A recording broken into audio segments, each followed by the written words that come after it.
This is a long overdue pleasure. I'm sorry it took this long, but it's really good to be finally talking to you on the microphone. I've got a couple questions I want to ask you, but with most of my conversations, I just kind of like to have it organic and see where it goes. But we have I'm fine with that. We have a couple both whimsical and very difficult community questions that I might throw at you. But we'll just kind of play it by ear and see how it goes. Do you want to introduce yourself? I mean, I know that probably 3 people who are listening to this may not know who you are, but just for those 3 people.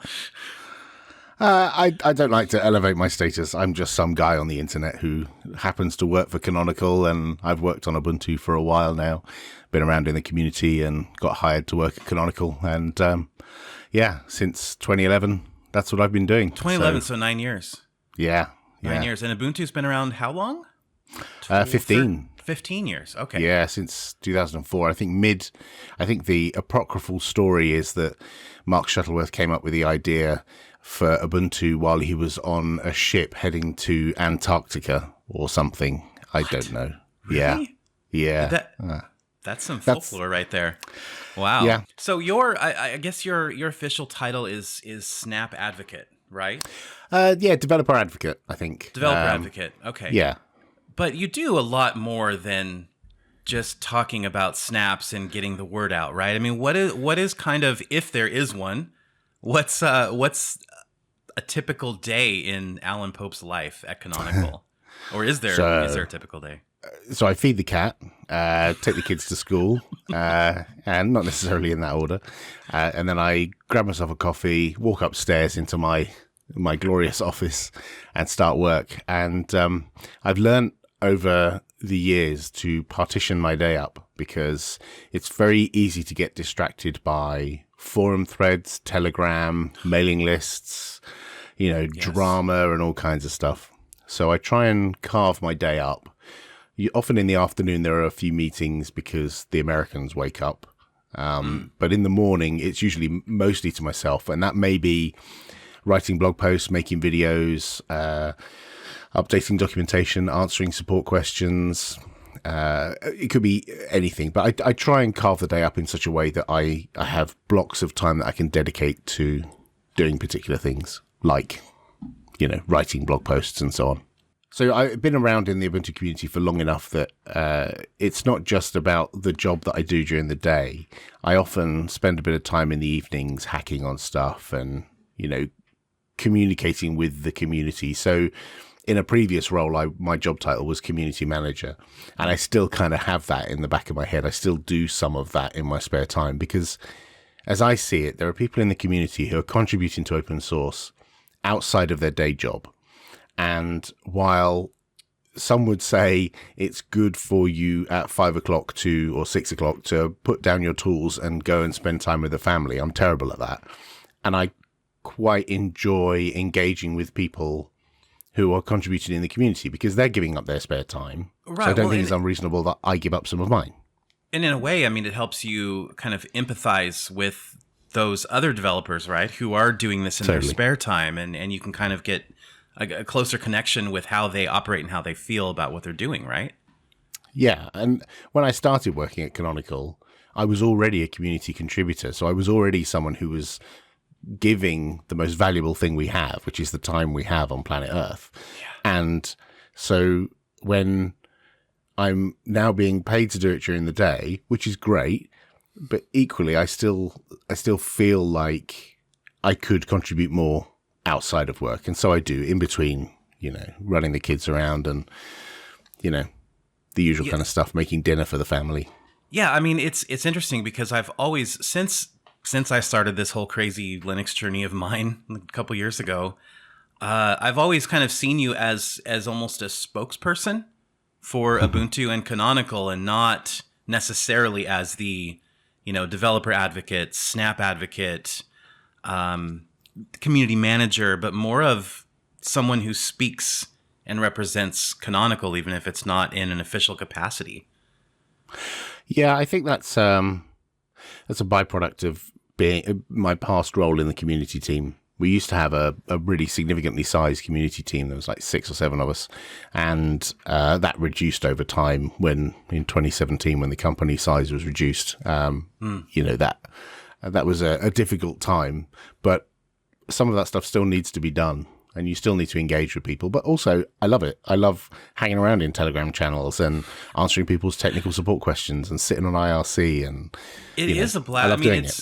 I am always, I'm always just floored by how active these Telegram channels are constantly, day and night, every minute of the day. I mean, we had one guy, it was Rob. He stepped away for about a month because he was really working vigorously on a new project, and he came back and he's like, "Oh, 30,000 unread messages." Ain't nobody got time for that. No big deal. But yeah, it's just such a vibrant community in places like that. And you know what? Is it like that in IRC? Because I've never touched IRC, but is it a different world? It used to be a bit like that. The world is split into 2 kinds of people on IRC.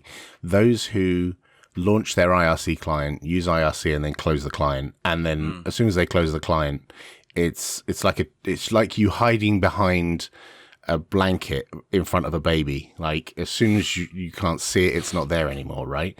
And then the other type of IRC user is the type that stays connected all the time. And so they leave a client or a bouncer running somewhere. And that's very much like Telegram. You know, it's always there. And when you open the client, you've got this backlog of stuff to read. And I was one of those on IRC. And I have a client always connected. So if someone pings me in the middle of the night, I'll see it in the morning. Right. But a lot of people don't like that. A lot of people prefer to stay disconnected. And I think those kind of people don't like Telegram. So I think you're either one of those 2 types of people. But yeah, it's insane how many platforms were accessible to people on now. I consider it very much like going to the pub. When I'm not at the pub with my friends and my friends are there, I don't have any expectation of knowing what they talked about while I'm not there. I don't have any expectation that there would be a record of the conversation that I could catch up on. And so if I'm late to the pub, I don't expect to like sit there for 30 minutes catching up with all the conversations that happened before I got there. I should probably adopt if you see that it like attitude. Yeah, I think that's probably the best way. Do you want to talk a little bit about what is behind you that looks like a really cool old school joystick? The mess. So that is called a Picade. Oh and my God.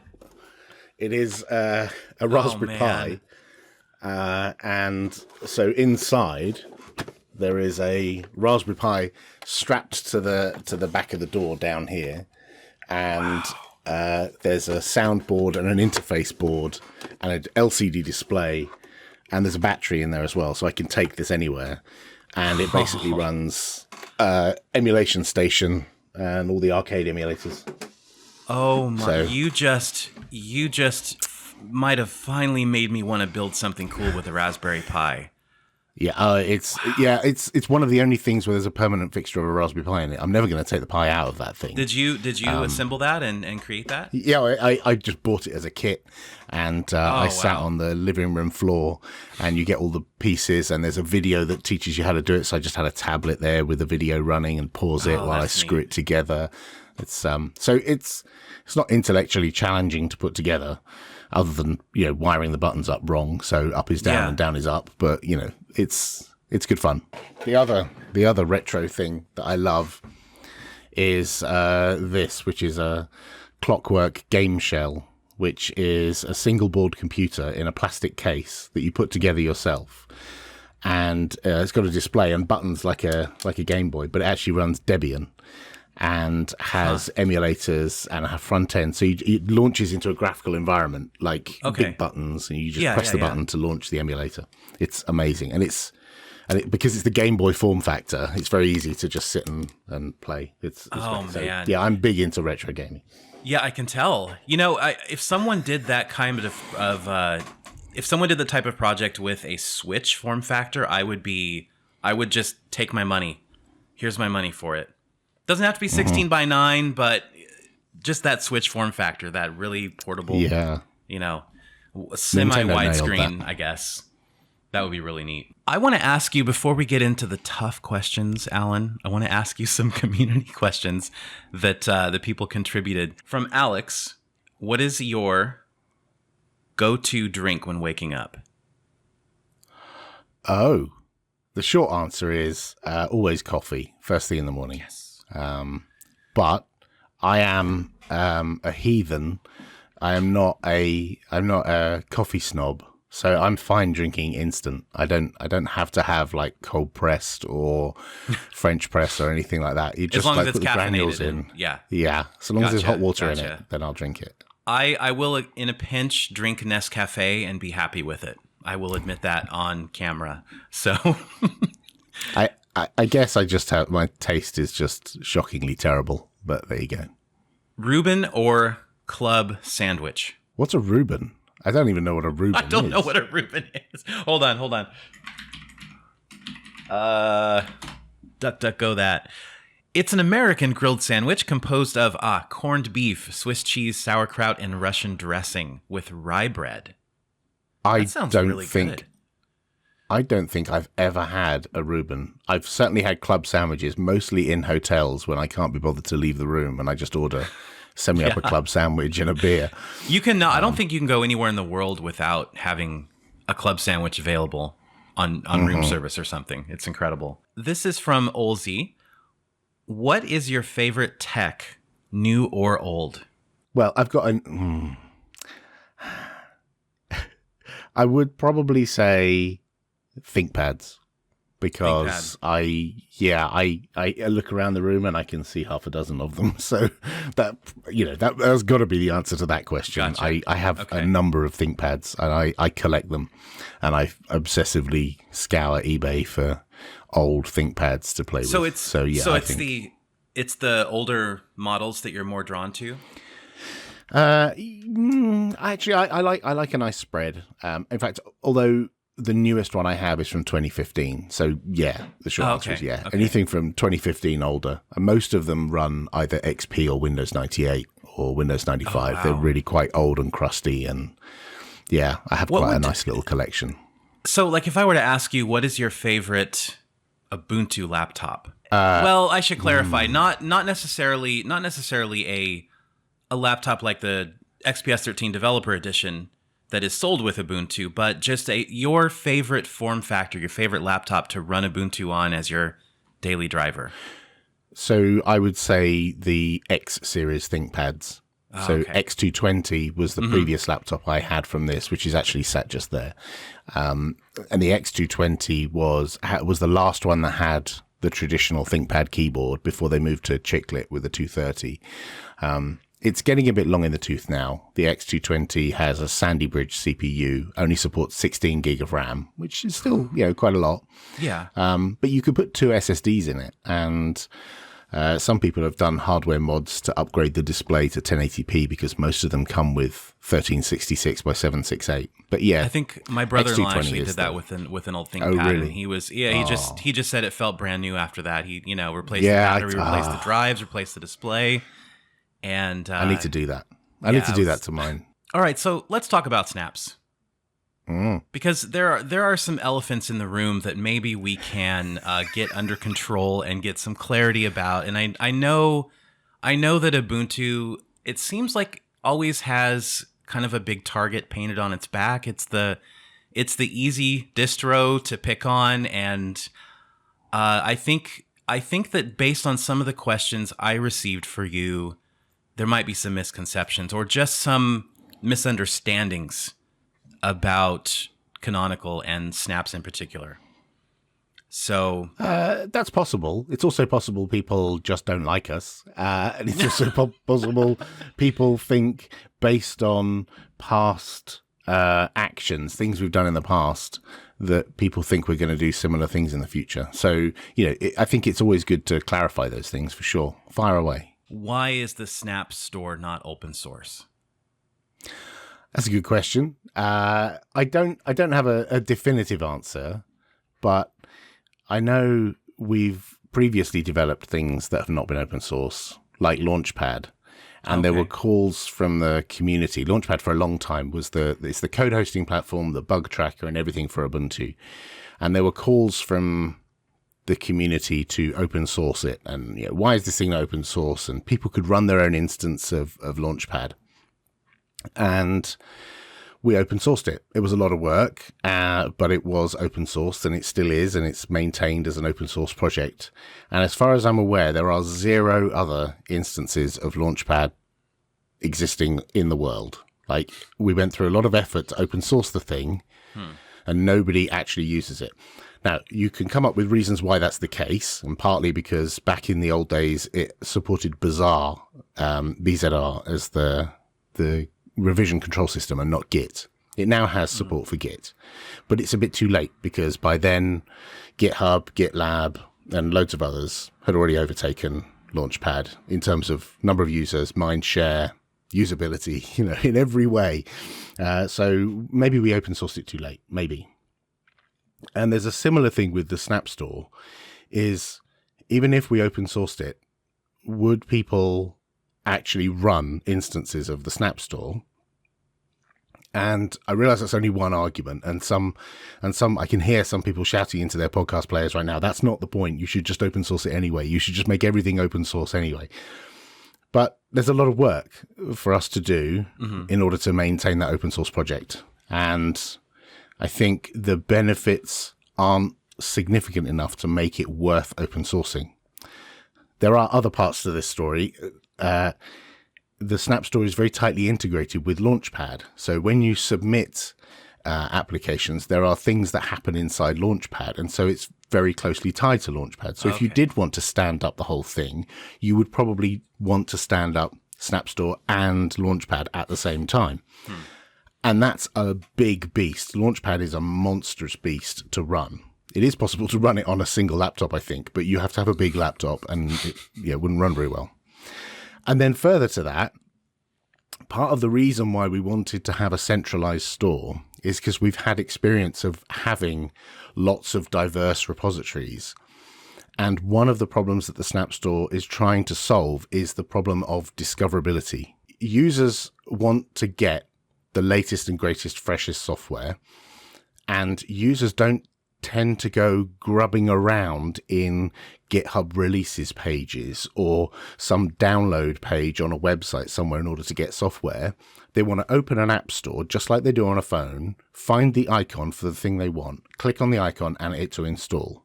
Yeah, absolutely. Now, I know. And to clarify, I think we should say the average user, maybe? The average user wants it. The majority of users want to do that.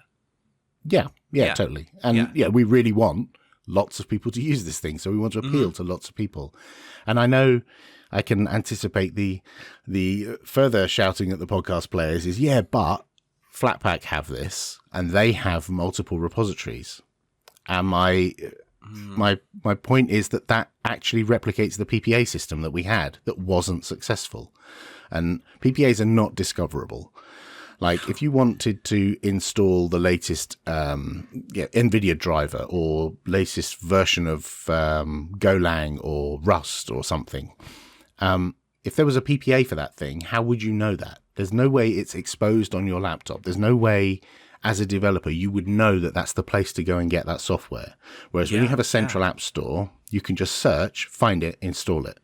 And I think the way, I'm not criticizing Flatpak, but when people draw the conclusion, the comparison between Snaps and Flatpaks and say, well, Flatpak has this, they're going down the road of having multiple repositories exactly as we did with PPAs. And that's exactly what we learned and we want to get away from. So that's partly why it's centralized. Maybe in the future it will be open sourced. When there's time in the day to get that done, maybe it will be. I don't know.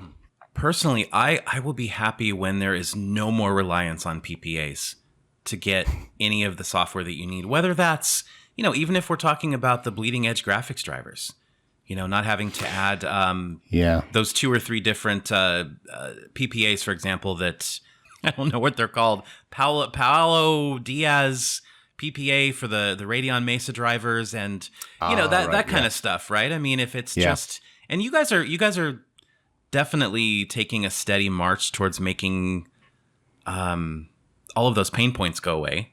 with the Ubuntu installer and with the, you know, the driver, what's it called? The drivers and software tab and things like that. So that's nice. But how popular do you think PPAs are?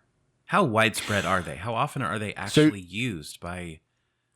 It's interesting. I asked for some statistics recently from our IS people, and they don't give me anything other than number of hits over a period of time on a PPA. I can't get any detail about where those people are, who they are, or anything like that. All I know is relatively which are the most popular PPAs. And interestingly, there are a large number of people who have a PPA, and I'm not going to tell you which one it is, but there is a PPA in Launchpad that is more popular in terms of number of people who hit it every day. And that PPA is empty. It has nothing in it. But it's because people read documents and blog posts and instructions that say, this is how you get that thing. You add this PPA. And so people just blindly do it, right? And so there are people out there who will blindly follow instructions. Even if they are patently wrong, they will still do it. And so the number one most hit PPA is not providing any value to any user at all, because it doesn't. It literally have has no software in it. There are no packages in it. It used to, but it doesn't anymore. So it's some kind of popular some problem. Clever people could probably yes, it's a problem that people wanted solving, and somebody solved it by creating a PPA, but subsequently deleted the stuff from that PPA. Right, and so now none of those guides have been updated, and none of those forum posts have been updated, and none of those users probably even know that PPA is empty, and they probably don't even know that they're no longer getting updates for that piece of software. But oh my gosh, that was their choice. They added that PPA to their system. And that is a good argument against using PPAs, really. You're at the behest of the person who created the PPA. Right. Yeah, exactly. To give an example, I followed instructions on my own laptop a little while ago to install Gnome Builder. And I followed the upstream instructions, which were add this Flatpak repository and Flatpak install Gnome Builder. And I did that, and I had Gnome Builder. And I didn't use it for a while, and I went to update, and it failed. And it failed because that Flatpak repository's gone away. And so I'm now left with an orphaned copy, and this is why I say Flatpak is going down the same path that PPAs did, and it's not necessarily the panacea that people think it is to have lots of repositories all over the place. And in fact, the majority of developers have coalesced around, people who are creating Flatpaks have coalesced around FlatHub. So they're centralizing all their applications in FlatHub. The vast majority are in that one repository. So I don't buy that argument that having lots of separate repositories is a good idea. Is there any truth to the belief that I see you smiling, you getting excited for this? Oh, I know what's coming. Don't worry. I know what question you're going to ask. Do you? Okay. Yeah. Is there any truth to the belief that Flatpak is getting more support from distros and from the community than snaps are? It depends how you measure things, right? What is your measure of success? Do you measure success by number of people who have published applications in that format? Or do you measure it by number of users who are installing things that are packaged in that format? Do you only measure it by high-profile developers? Does it matter to you that a developer that has an application that has one user, where do you place your relative weighting on success, right? Oh, also, how many distros have support for that feature, right? And depending upon which one you pick, statistics, what is it, 80% of statistics are made up on the spot. Depending upon which one you pick, you could land on either side. And I'll give you this as a marker. For every application which is published in FlatHub and published in the Snap Store, there are around 10 times more people installing the Snap than there are installing the Flatpak. And there are more than 10 times more applications in the Snap Store than there are in FlatHub. Now that's my measure of, we're doing okay. Like we've got a large number of, but someone else's measure of okay is there are more distributions out there which have Flatpak support built into their app store. Okay, and that may be considered their success metric, right? Because Pop! OS has Flatpak support, Mint has Flatpak support, and a couple of others have Flatpak support. Mm-hmm. But if you look at the metrics, if you go to, you could do this yourself. Go to snapcraft.io/core, C-O-R-E, and core is like a small package, a runtime. You can think of it, equate it to kind of like the Flatpak runtimes. On the right-hand side, down the bottom of the web page, there is a logarithmic scale showing all the distributions that have that snap installed. So all of these distributions have at least one snap installed on them. And you can see that list of distributions is incredibly long.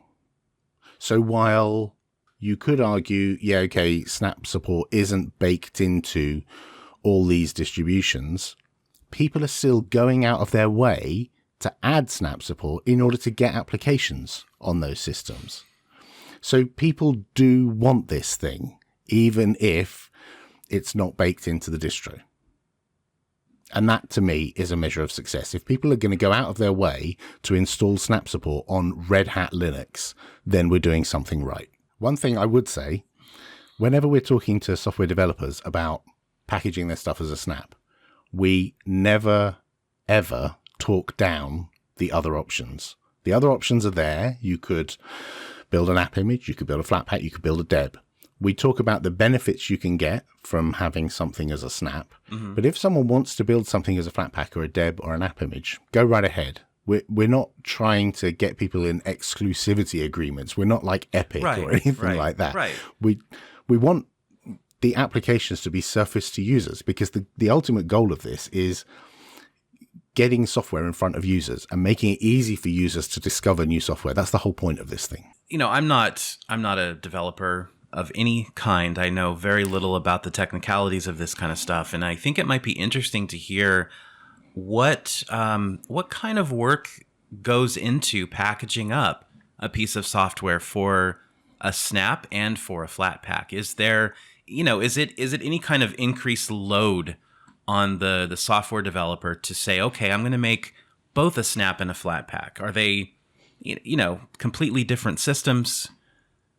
It's very difficult for me to answer for a Flatpak because I've never made one. So okay. I honestly don't know what the process is there. I know that if you are making from scratch, from whole cloth, you're making a brand new GTK Gnome application, mm-hmm. and you use a tool like Gnome Builder, which does an awful lot of the work for you, then I imagine it's pretty straightforward.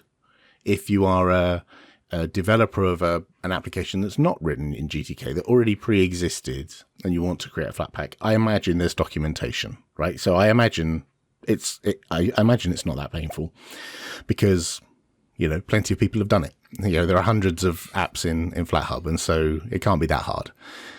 So I don't know. But for snaps, I can certainly say that making a snap it depends on the application. In some cases, a snap just contains the deb. And an app developer who's already making a deb can just consume the deb and put it inside a snap, and they're done. In some cases, that works. Huh. In other cases, they build it from source, and they compile their application from source, and then the results of that goes into the snap. We have a ton of documentation. We could certainly improve that documentation. We get feedback from people saying, I tried to snap this thing and it was hard. Okay. We have a community forum where we try and help people, get over the line. But there are thousands of snaps in the snap store. So we must be doing something right. It can't be that hard if there are thousands of them in there. I will sometimes, on a Friday night, go and stumble across new pieces of software. And because I'm, bored and I don't really want to watch what my wife is watching on telly, I'll start making a snap of something. And I can often turn a snap around in an hour, let's say. So wow. You go from having never seen this piece of software before into mm-hmm. having a snap published in the store and available for people to download within 1 hour. And you've actually done a few. Can you talk about because I've seen some tweets here and there of the One was I think it was an open source game or some kind of game. I don't remember which one, but yeah, give us some examples of what you've done there. Open Spades was one. That was one. I've honestly lost count. There's quite a lot. So Okay. I that's not a like humble brag, but I couldn't. There are quite a lot. The library, the video platform, I made a snap out of that because someone That was I the noticed one. It was library. asking. Yeah. Right. Yeah. And that was pretty straightforward. That one literally just takes the deb and injects it into the snap. And that makes it, you might think, well, that's cheating. Yeah, that's not packaging software. That's repackaging software. And it is. But if you can make the barrier to entry for someone so low that they're already making a deb and all they've got to do is just put an extra step on the end of the chain, at the end of their release process, that just takes that deb and puts it in another package and pushes it to the store, then they might get more users as a result. Then everyone's a winner. That's the end goal, right? It's the developers getting more users. It is users having access to more software. So, and I've been part of my job. You asked right at the beginning, what does my job entail? A lot of it is talking to developers and saying, hey, you should make a snap of your thing because your download is buried somewhere on your downloads page. We can help make it more discoverable by putting it in the Snap Store. And I'll have a conversation with them, and it might be over email. I might have a hangout with them. Sometimes it's just a couple of mails bounced backwards and forwards, and then 2 days later, I see that their application suddenly appears in the Snap Store. Nice. I had that last week. I emailed half a dozen people and said, hey, did you know you could just put that in the Snap Store? Here are the steps. And there's just like 3 steps. Register in the store, register the name, upload your snap. You're done. So cool. And they were done. Their thing is in the store now. And the thing that pushes me is, people often say, oh, there's no apps on Linux, or, all the apps are rubbish. And that's completely not true. There's tons of applications out there. There's tons of great applications out there, and there are developers making software, but you just don't know about it because it's buried somewhere on a weird download page that you've never seen. And if we can take that software and put it in the storefront right in front of you, then it benefits you because you're exposed to this new software on Linux, and it benefits the developer because they get more users, and like everybody wins. My wife, when she first tried Ubuntu for the first time in, 9-10 years, she tried it a few months ago. She was floored by the fact that she could just open up the software center and install Spotify. Because the first thing she did was what? She went to Spotify.com, and guess what Spotify told her? Sorry, this isn't available in your country. You can't download it. Sorry, you can't even sign in. And then she went to the Snap Store. Boom, done. And she's enjoying her library of music just like that. So it's those kind of stories that make it, I think, a very compelling platform.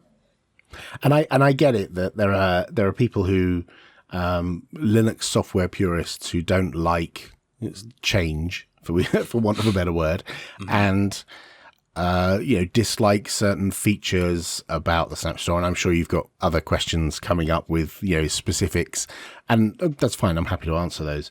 But we're really targeting those users who didn't realize they could install Discord on Linux, or didn't realize that there was an app that let them, edit drawings and stuff like that. We want to expose that stuff to users, and that App Store model is very powerful. We update the apps that are shown in Gnome software on a regular basis, and when we put something in that list, people do install it. Like a lot of Linux nerds will tell you, oh, I just use apt on the command line, or I only use Pacman to install software. That's not normal, right? Normal people don't do that. Normal people open an app store, browse around, click on the games category, scroll around a little bit, read the description and go, that looks nice, click it and install it. Yeah. That's what normal people do. I would say to those people, like, if that makes you feel more powerful and more, that's just your thing. Like you love doing all that via the command line, more power to you. You have that option. I think that's terrific. But right. And there's nothing wrong with that. And there's nothing wrong with having total control over your system, but don't be under the misapprehension that everybody does it like that. Why do snaps load slower than apt or deb packages on the first run? Oh gosh. So snaps are confined applications predominantly, and they're delivered as a compressed file. So when you click the install button, you download a compressed file, a bit like a zip file. It's called SquashFS, and it stays compressed on your hard disk. It doesn't get unpacked on the drive. And a byproduct of those two things is there's a little overhead on opening files that are inside that compressed format. And for some applications, that overhead is worse than others. So a very small application, like a little command line utility, actually isn't slower as a snap. And snap in general isn't slower than debs. You could put them side by side, and in general, they're the same speed. But there are certain classes of applications that a lot of your listeners will be running, desktop applications, where there is a marked difference. And part of the reason is the overhead of that decompression. And part of it is because the application is confined, on first launch, Snap has to do some shenanigans in order to make that application see the world in the way that it expects to. Because when an application is confined, it has like a restricted view of the world, and it has a fake view of the world. And when you launch a graphical application, it needs to have things like font caches and icon caches, and it expects files to be in particular places. And we have to set up that structure on first launch. And that's part of the reason why some desktop applications on first launch are a bit slow, is because they have to set up that infrastructure. Okay. Subsequent launches should be faster. Now, we are working hard on solving this. We have identified 3 or 4 pain points, and we are working very hard on this so that it will be less noticeable between snaps and apps. But yeah, it's a known problem, and it is frustrating for users. I completely get it. You know, I wanted to circle back actually to the conversations you have with developers about packaging things up into a snap. Those are, anyone that ends up doing that, that's obviously a success story to you guys. But are there any big personal success stories that you have there with any well-known software publishers? So we often have Snapcraft summits, and a Snapcraft summit is where a bunch of us get together in a location and we invite software developers to come along. And a year or so ago, we had one in Seattle. And we had people there from Microsoft. We had someone there from Plex Media Server. Yeah. And we had people from a whole bunch of software developers, like high-profile software developers you've heard of. And part of the reason for doing that is to get them over the line, get them in the store. And part of the reason for doing that is to understand pain points so that we can, like, the whole point of being a developer advocate is partly to promote the product and talk up the product, but part of it is to feed back from external developers to our internal teams and let them know, hey, this is a problem, this doesn't work, we need to fix this in order to solve this problem. There's been a whole bunch of those over the years. There's one which is very high profile, and it took us a year from having the first conversation with them to it actually landing in the store. And that entire year, we had a number of meetings with them. We had to go through legal conversations with them. We provided them with the terms and conditions of the store, and they have to run it past their legal team because they're a high-profile brand, and they can't just submit their application any old where. They have to run it past their legal team and make sure that we're compliant. And that took some time. And I think that's the hidden stuff under the covers that people don't realize. It's not just a case of, phone up a developer and say, hey, you should put it in the Snap Store. Okay, thanks, bye, and then slam the phone down. It's a nurturing conversation that goes on over a long period of time. And for one of those, I won't tell you which one it was, but it was over a year from start to finish to them getting in the store. And now that application has hundreds of thousands of people installing it and running it on a regular basis. And Man, I wish I knew what it was, but I understand. That took a year. I mean, you could see all the high-profile ones that we've got in the store, and some of those took a long time, and some of them were pretty quick, and you just contact them and they go, yeah, okay. But for the ones that have corporate backing from a significant size software vendor, sure, it's not as straightforward as that, and it takes a lot of work. And those are the ones that I find success with. Do you have any follow-up conversations after they've been in the Snap Store for a while? Are they contacting you and giving you like any kind of gauge on whether they're pleased or not about the Snap's performance, or about, maybe a new audience or anything like that? Yeah, totally. Sometimes we'll report when stuff is broken. So, if a user tells us, hey, that Snap doesn't work anymore, we have a hotline, if you like, directly to the developer who manages the red phone, the release. Yeah, exactly. We pick up the bat phone and contact the developer, and they're usually pretty responsive. We had one occasion where a Snap wasn't being updated in the Snap Store, and the internet went into meltdown about, it's, they don't care about it anymore. See, Snap's falling apart because one developer hadn't updated their Snap and it was not up to date. And it turns out the developer who was responsible for that was just on holiday, and they hadn't automated the process, and somebody else had released a new version.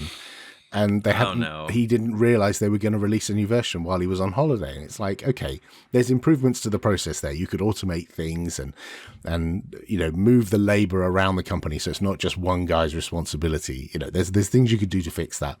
But the internet goes into meltdown and tries to come up with conspiracy theories as to why stuff happens. But it's great when you talk to the developers. We all get a little bit tired of this stuff because often it's just not true. Something that kind of fascinates me is the legalities of packaging up software for Snap or Flatpak, or even more specifically, games. Okay, mm-hmm. When we're talking about, let's say, a standalone game client that you can install through Lutris or through the Snap Store, what are the legalities around that? I had a member of my community recently who I'm not going to call him out just because I don't know how sensitive this topic will end up being. It was really awesome what he did, but he packaged up one of my favorite games as a Snap. And I started wondering, could he get in trouble for that? Could Canonical get in trouble for that? So we obviously have terms and conditions for the store, and you need to have the legal right to distribute the thing that you're distributing if you're publishing it, right? And if you're publishing your own software, then typically you will have the rights to do that. So that's okay. Course, yeah. And we would prefer that developers publish their own software. But that's not always the case because, Linux is a bit of a niche, and often developers will say, I'm not interested in publishing it over there. You've seen all the problem with, developers pulling their their game support for Linux and, citing whatever reasons. But often developers will say, I don't have time for that. It's not financially worthwhile. But what they'll often say is, go ahead and do that if you want to. I don't care. Like, knock yourself out. Others will say, absolutely no, don't do that. Or will have that written into their legal agreements that say don't do it. And part of the reason they say don't do it is because what if they start getting popular in that store and they start getting support requests from people saying, hey, I installed your game from the Snap Store and it doesn't work. Their support people are then wasting their time dealing with a thing that they don't technically support, that they didn't publish. And so that can be a problem. The thing I would say is do your due diligence and make sure that whatever thing you're publishing, you have the rights to publish. And if you don't, then we reserve the right to remove it. And we have removed some software from the store. We've removed some where we've identified that it definitely shouldn't be there. And we've also had developers contact us and say, please remove this thing. Because it's, ours and it can't be redistributed. It's up to the publisher to figure out whether they have the rights to publish. Feel free to hit the report out button if you feel something should be reported. We don't want it to get a reputation for having all kinds of dodgy software in it. That's, and any, right. You don't want to be the Pirate Bay of software or something like that, right? Exactly. Yeah. Exactly. Yeah. And this is something that's been on my mind and something that a lot of people have been talking about lately. And that is gaming on Linux. Something near and dear to my heart lately. And I feel like, and this is not a barometer of what is true, but I feel like the chatter that I hear in the community that I'm tapped into, a lot of people are saying, hey, if you're gaming on Linux, Pop OS. Do you have a reaction to that? Do you feel like that is something you're hearing as well? Well, I hear it because System 76 tell people that. I have told people that also. That you're quoting marketing material directly from System 76 there, I believe. Now, well, and also from Linus Tech Tips. And who were provided a system by System 76 and given marketing material. So the reason I'm asking you this, I shouldn't have hidden that question underneath, but people have expressed an interest in Ubuntu adopting a rolling release model so that there would be newer drivers, newer software, newer versions of Wine, all of that. Is that something that Canonical has ever entertained? And do you think that would be a positive or a negative for Ubuntu? So gamers are one facet of computing. They're a very loud and opinionated facet of computing when you compare them to desktop users who just want to open an Office document, right? They are one of the stakeholders in what we make. Mm-hmm. And so, we listen to that input. And over the years, we have considered doing a rolling release. The last time we seriously considered it was, some years ago, maybe 7 or 8 years ago was the last time we considered it seriously.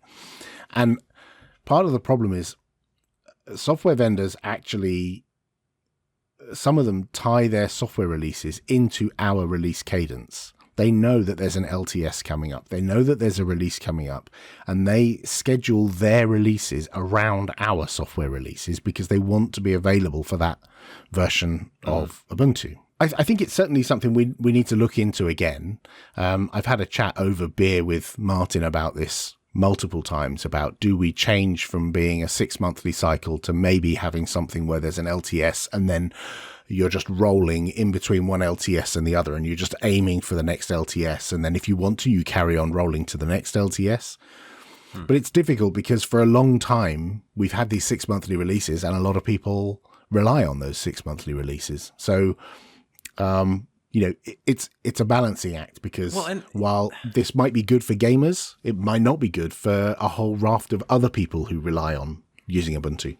Well, and that, like, from a marketing point of view, I have to imagine that 6-month release cadence also gives Canonical an opportunity to kind of get into the spotlight, right? Every several months and highlight new features and, get their headlines out there. Right. But that doesn't mean change is not allowed or we don't entertain the idea of change. I mean, that's just the status quo, right? But we do change things in order to cater for stuff like gamers.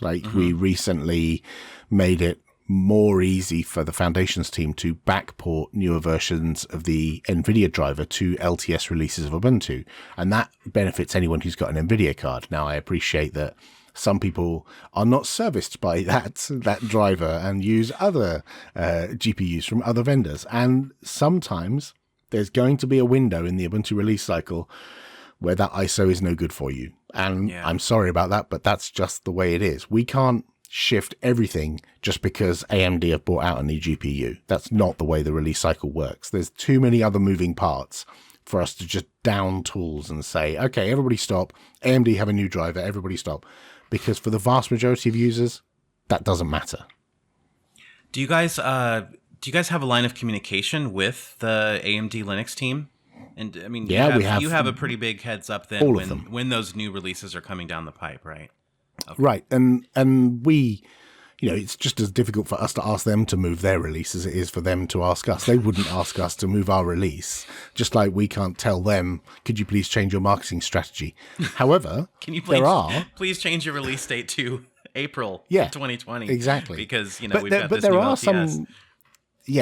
but there are some companies where we do align more closely, where there is, strategic advantage to both sides. And we certainly do have things that are lined up for 2004 where people have shifted timelines in order to meet that deadline, for sure.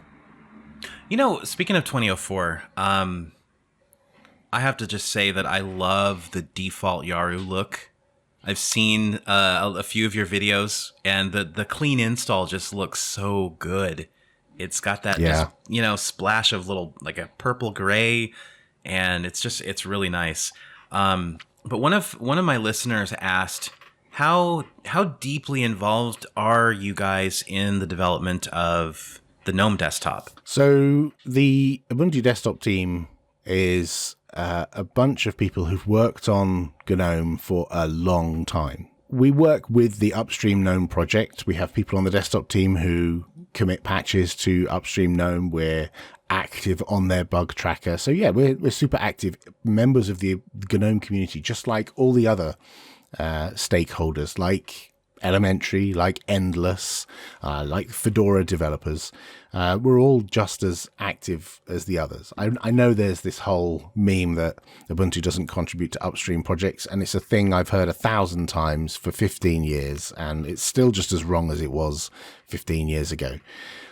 We do contribute. The problem is that people sometimes don't see the contributions that they should see, and feel that we should be contributing in different ways. How dare you do that? You should do this. And the world doesn't work like that. So the desktop team contribute to GNOME. In fact, the packaging of the latest release of GNOME that's been done for Ubuntu was also done for Debian by Canonical. So the packaging of GNOME in Debian was done by us. We contribute to Debian just like anyone else contributes to Debian. I'm not saying that makes us, better than anyone else, but people often think that we just consume from Debian all these packages and rebrand them as Ubuntu, and that's all we do. And that's far from the case. We contribute both to upstream GNOME, but also contribute to upstream Debian, and then we get the benefit of the work we did in Debian, just like everyone else gets the benefit of the work we did in Debian. I'm so tired of hearing that mentality, that argument that, oh well, this is just a reskin of Debian. This is just a reskin of Ubuntu. Reskin. Mm-hmm. It's like, man. Mm-hmm. I don't know if that's because people are just grumpy, or if because the distributions aren't doing a good enough job really talking about what they're doing to improve the entire ecosystem, what they're doing, what they're sending upstream, I know there are some people out there who just don't like us and don't like the work we do and never will. That's fine. It's fine to have opinions. I personally don't like BMWs. I'm not going to go around telling everyone who has a BMW, especially that they're not a their terrible new logo. Person. Oh my God. They went into this whole we're going to make a flat design of the BMW logo. It's atrocious. It's atrocious. People were like, you're not putting that on my car. Anyway. So just to be clear, I have never owned a BMW, and I don't intend to own a BMW. Me neither. I never will. That doesn't mean that the people who work on it are terrible people, and the people who own them or choose to use it are terrible people. And I feel the same way about Linux. People seem so invested in the distribution other people use, and so invested in the distribution other people work on. It's just so negative, and I hate it. But I think you're right. Coming back to your point, I think you're right. There is a lack of understanding in the community of what Canonical does. And yes, it's far from just repackaging stuff that's in Debian and pushing it out as Ubuntu. Like the work that the security team do on making sure that there are security updates for all these CVEs out there, and those go into Ubuntu, into the Ubuntu archive, and then are used by all the derivative distributions like Elementary, like System 76, and all the others and Linux Mint, they're all based off Ubuntu. They're using the work of the Canonical security team and the kernel team and the foundations team. But to everyone outside of this community, they just see it as, well, there's a bunch of packages in the Ubuntu archive. We're just using that. There are people behind those packages. There are people who are creating those packages and working on that stuff all day, every day. And someone's paying them, and it happens to be Canonical that are paying them. I sounded really grumpy then. I wasn't meant to be, but it does get tiresome when people are constantly telling us, we don't add any value to the Linux ecosystem, and why would anyone run that? Why don't you just run Arch? It's just tiresome. So what do you think is the most misunderstood thing about Canonical? Is it that? Is it what we just talked about, or perhaps something different? Yeah, I think it's partly, people misunderstand our motives. I think they think we're doing things to subvert the Linux community, like we're trying to be, in inverted commas, the next Apple or the next Microsoft, or like WSL. Yeah, we're trying to. Yeah. Well, yeah. Yeah. I mean, I know that's always a tough conversation to dance around. Is why use Ubuntu if I can use Ubuntu on Windows? So use it. But you're still using it. You're still using it, though. You're still using Ubuntu. Right? You're still using the work we've done. So we win anyway. So I think one thing that people don't appreciate is that there are people behind those packages, and there are people behind those emails, and there are people behind those blog posts. And we've all worked in free software for a long time, and we're not indoctrinated into some kind of cult of Ubuntu. It's just that we think Ubuntu does it really well. And if there are things that are wrong with it, we want to fix it just as much as you do. And just like every open source project, there are many more bugs than there are human beings possible to fix all those bugs. But we try, and we try and prioritize them. We try and get stuff fixed that is important, that we think is important to users and our customers and our partners. And there's stuff that happens behind the scenes that people don't even know about. Like we have deals with OEMs to ship Ubuntu on those devices. And that means we often do hardware enablement. And so there are upcoming laptops with new audio hardware. I think it uses DMIC, and Soundwine or Soundwire, something like that. I don't know. It's not my area of expertise. And the work that happens in the firmware, the kernel, BlueZ, Pulse, and ALSA all needs to be coordinated in order to get that hardware working on that laptop. And there's teams of engineers who work on getting that hardware working. So when you go and buy a laptop and you stick an Ubuntu CD in, or you stick an Arch CD in, or whatever CD you want, the fact that that works is sometimes because somewhere in Taipei there are engineers working for Canonical who make that work. Wow. I think that's a thing that people just don't realize actually happens. That we do actually work with vendors to make stuff work. I realized it happened, but not in that specific of a way, I guess.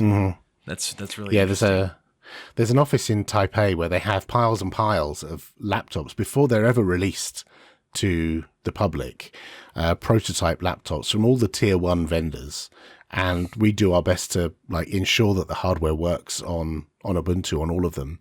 And sometimes you're not talking about OEMs you have deals with, are you? You're just talking about Windows laptops or? Well, they don't have any OS on them when we get them, and they're not even out in the shops yet. We get them before they're released. But they're not intended to be sold with Ubuntu. They might be. But you're ensuring that Ubuntu works on them regardless, is what you're saying. Yes. Nice. Yes. Nice. Okay. So they ship us laptops. We do whatever engineering is required. And one of the features in 2004 is if you put the USB key in to install on one of these brand new laptops, if it's determined that you need a funky kernel that's slightly tweaked for that particular hardware, then the installer detects that and says, hey, I've detected that this machine is supported by this specific kernel that we made. Tick this box and it will go and get that kernel and load that one on. So that it means that newer machines that we've certified will be easier to install on with a stock. For example, maybe key. Like new Surface laptops where there's that specialized Surface-centric kernel. It could go out and... I'm not asking you to say specifically, but it's that kind of functionality, right? Where there's... So, yeah, I don't know. I couldn't say specifically which ones. That's really fascinating, though. Huh. the goal is that in the future, you could buy a machine that is supported, and we, under the covers, put the right kernel on there to support all the hardware, the funky hardware that's inside that laptop. That's really interesting. That's incredible.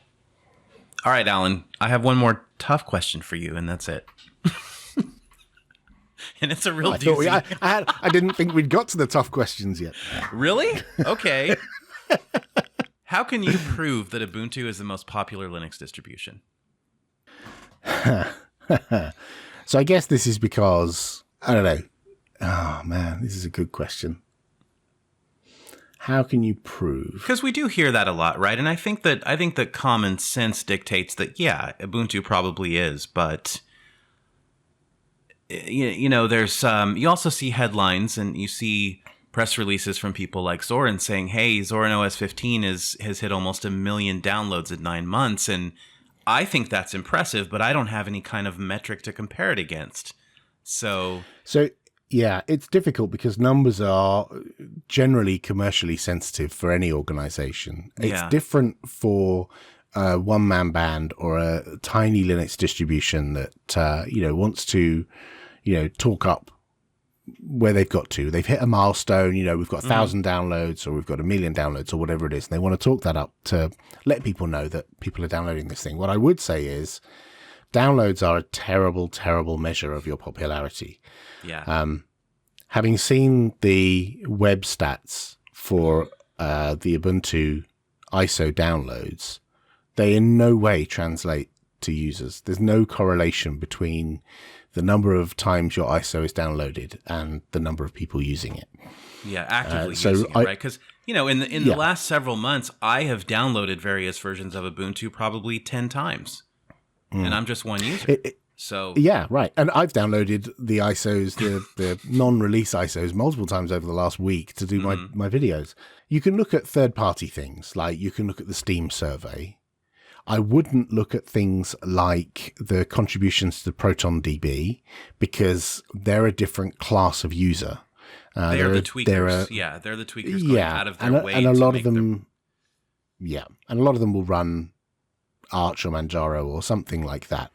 And I've certainly seen people talking about how something is the top of that list, therefore it's the most popular. It's most popular among that niche of, like, it's the parasite on the fly on the back of the dog. Like, it's such a tiny subset of the whole entity. If Linux is the dog, I mean, we're probably the flea, in fact. But it's. I don't have a good answer for you because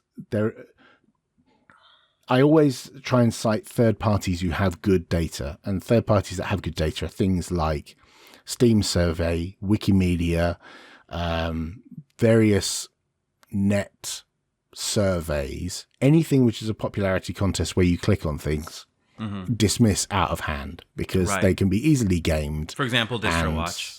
Don't get me started on DistroWatch. Oh man, that's an entirely different episode. Yeah. So the measure for DistroWatch is it's a measure of people clicking on pages, right? It's a measure of people clicking on release pages, news pages, and the individual distro pages. Notice when there's a news article for Elementary on the front page of DistroWatch, you'll notice that it rises up the list, the stats. Of course. Is that because Elementary is more users now? Or is it just because they've written an article about it and it links directly to that page in the article? I think it's more likely that Occam's razor is at work here. It's difficult because we get given data by third parties. Like we've, been given access to information by companies who monitor this kind of stuff. And so we know it is. But unfortunately, it's not our data and we can't share it. And that's frustrating. What I can point to is the numbers that other people have published. And so some of the other distros have published their user numbers as far as they can track them. Interestingly, PPAs have stats on them. You can actually get stats of how many people are downloading things from PPAs. And some Linux distributions have PPAs enabled by default. And so as a result from that, you can extrapolate roughly how many users a distro has by how many times the PPA is hit when a new release of a package hits that PPA. And so there are some ways to see, with data that's out there, but I don't think there will ever be here's a list of all the distros and here's how many users they have. Well, tell me this. Can you point to anything? I mean, can you point to growth? One of the metrics that we used to we show every few months at internal company events, the number of people who have certain snaps installed, high profile, that everyone's heard of. A while ago, we would go to an event and talk about the 100K club, the snaps that have hit 100,000 installs, and then it became the 200K club very soon afterwards, and then it becomes the 500K club. And so, yes, there is growth. Wow. And it's great to see popular applications being used by a lot of people on a regular basis on Linux. So yeah, it is growing. Maybe not as exponentially as, we'd like. Maybe it would be great if, that percentage we see in the Steam survey grew a little bit faster, but it's difficult. It'd be nice to see that. It's not as easy. Overall, just in terms of Linux gaming, totally. It would be nice to see instead of those, hey, it went from 0.8 to 0.82 or something. Right. Yeah. Do you think there's anything that needs to happen to have just a complete sea change in user perception and adoption of desktop Linux? Like if there was one thing, it doesn't even have to be realistic, one thing that has to happen for the mind share and the market share to explode. Okay, do you want the controversial answer? Whatever answer you want to give me. Okay, I'll give you the controversial answer.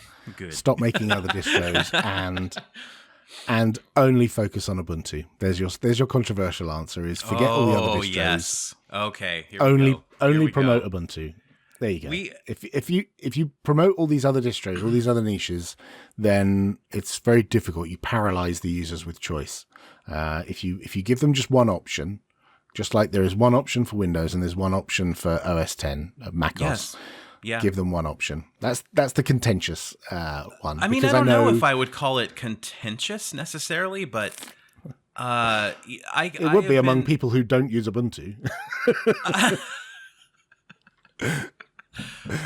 But you know what? If I were to start a desktop Linux alliance and I were to realize that, why not show people through the door and then let them discover the buffet on their own? I agree. The difficulty is trying to get the Linux community, like you're herding cats, trying to get them all pulling in the same direction. And I think that's why a number of distros are kind of, like you look at Endless, they're pretty much outside of the Linux distro ecosystem. They contribute. They're part of the ecosystem, but they're not seen like many of the other distros because they have a very specific use case and a very specific target audience. And so they do things that are slightly different from everyone else, and they get a free pass on doing that because they're outside our community. And I think because they don't depend upon all of us community advocating for Endless because they've got a marketing budget to do that. There are more distros that are going to start doing that and separate themselves off and say, look, you can carry on doing your advocacy, but we'll do our thing on our own. Leave us be. We'll promote our thing, because trying to get them all working together is like trying to get all, alert, car analogy coming. It's like trying to get all the motor vehicle manufacturers working together. They just won't. They might do it on things like safety and stuff that's being regulated that they have to do, but you'll never find all the motor vehicle manufacturers making a common platform to build cars upon. It's never going to happen because they all want their own commercial advantage, and the same thing happens for Linux distros as well. It's such a tough conversation to have, and Mm-hmm. I get people coming to me all the time. Hey, I saw an article. I heard your podcast. What distribution should I choose? And I started realizing that we have to answer those questions with a bunch more questions. Right. To really give them, to give them value to their answer. We have to say, well, do you want to use something like DaVinci Resolve? Are you a content creator? Are you a coder?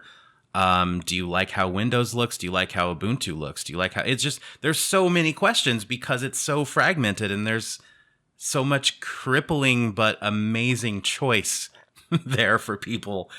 But I have to sort of reluctantly agree that I think you're right. I think that is the answer. That is, everybody rally behind Ubuntu or X distro, right? Or Fedora, or rally behind one. Pick one, and that's what you recommend. And then you ask them those questions, and once they're in the door and they understand Linux and they understand what they're doing, then they can just kind of discover everything else on their own. And then that should lead to hardware manufacturers shipping laptops with this one distro, and the support's easier to find, community's easier to find. So I mean, it's a tough conversation though. And the problem is the things you've just described, we've already done. We've already got hardware vendors selling machines running Ubuntu. Yes, I know. But and we've already got the documentation. Those need to be sold. Like, we need to walk into a Best Buy and Walmart and see an XPS 13 Developer Edition. Right? That's what we need to see. That is tricky. Yeah. All right, we have a few more minutes. I want to talk about your YouTube channel because Okay. I am kind of falling in love with YouTube lately, and you've been a content machine over there. I mean, are you enjoying it? You just kind of like, hey, it's my lunch break. I'm going to show you what a brand new Ubuntu 2004 install looks like, and it's really compelling, and it's been a lot of engagement there on your the comments. Oh, thank you. And yeah. Is it something you're kind of looking at growing, or is this just like the Ubuntu 2004 hype cycle? It's a bit of both. So I have access to the Ubuntu YouTube channel, and I have access to the Snapcraft Ubuntu channel, and all of my content fits into one of those two buckets. It's either Ubuntu or Snapcraft. But I feel I can't really publish the stuff that I'm doing in my lunch hour on either of those two channels. It's not professional enough for the Ubuntu one, and I don't particularly want to go down the road of creating a whole load of like super animated titles and the stuff you've done on your. I'm in awe of the stuff you've done Believe on your channel. Of like, I regret. I kind of regret coming out of the gate with even a little bit of polish, because now you're always trying to one up yourself, try and make it look better, and you're spending 8 hours editing, 4 different quad split screen things together, and oh my gosh, and you sit there and you talk, and it's interesting, and it's it's nice to watch. But yeah, I hear you. That's yeah. So I don't know. Maybe if I get time, I'll do some titles. Like, do you know the way I do it is? So the two laptops behind me, one is a ThinkPad X220 and the other is a Entroware Athena. And the Entroware Athena is running OBS and hardware capture card, capturing the output of the ThinkPad X220. So it makes it easy because in OBS, I just press record and it just records whatever's on the screen of the ThinkPad. Mm-hmm. And so I could just sit and talk into the microphone and just do stuff on the laptop and record that and then hit stop, and I do zero editing. I don't overdub the audio. Yeah, exactly. So that was the whole goal, because I know how painful it is doing the video editing. And the slide is, I take a screenshot of some way through the video, and then I paste that into LibreOffice, and I put a title over the top of it, screenshot that, full screen, and screenshot that, and then I upload that as the thumbnail. That's how I do thumbnails. And it's really low effort, but it's good fun, and I don't want it to be all encompassing because I have a job to do. I can't sit and like do all the stuff that's necessary to make a super. Yeah. I'm never going to be MKBHD or any of those like high end YouTubers. I know, because this is a super niche thing and it has a very limited audience. And I'm amazed at how many people have subscribed. But yeah, I plan to continue doing this. as long as I've got things to say and people want me to do it. And people keep asking questions and saying, how do I do this and how do I do that? So, and I try and keep them short so I could do them in my lunch hour. Yeah, and I just can't believe you record and knock all that publish. out in a lunch hour. I mean, that's... Have you seen the quality of them? Maybe I need to get back to They're not. basics. Maybe I'll get back to basics and just do... Well, you know what I was amazed at is I decided, you know what, I'm going to do a Let's Play. I'm going to play through like Halo Master Chief on Steam Proton, and I'm just going to talk and have fun. And there it was, a 40-minute video that I knocked out in 2 hours with editing and everything. And I was like, Wow. Maybe I need to explore this a little more. But I noticed you're on Library as well. I think it's interesting. I've put my content on there for a couple of reasons. One, to test it out, and one, because I made a snap of the client and I wanted to test it and make sure it works. So it's my dog fooding is trying out the client. I'm a little sad that a significant amount of the content on there is stuff I'm just not interested in. It's a lot of crypto nonsense, a lot of Bitcoin stuff that I just don't care about, which is unsurprising given it's a blockchain-based platform, right? Yeah. But then again, if you think about YouTube, there's a significant amount of YouTube that I don't care about, that I don't want to watch. But the YouTube algorithm only surfaces stuff that I probably do want to watch. Whereas Library just shows me everything. Well, and I still see all the stuff that I don't want to watch. Does it do that even if you have told it topics that you want to follow? I think I've told it topics I want to follow. So it tells me things in topics. And then there's So you're right.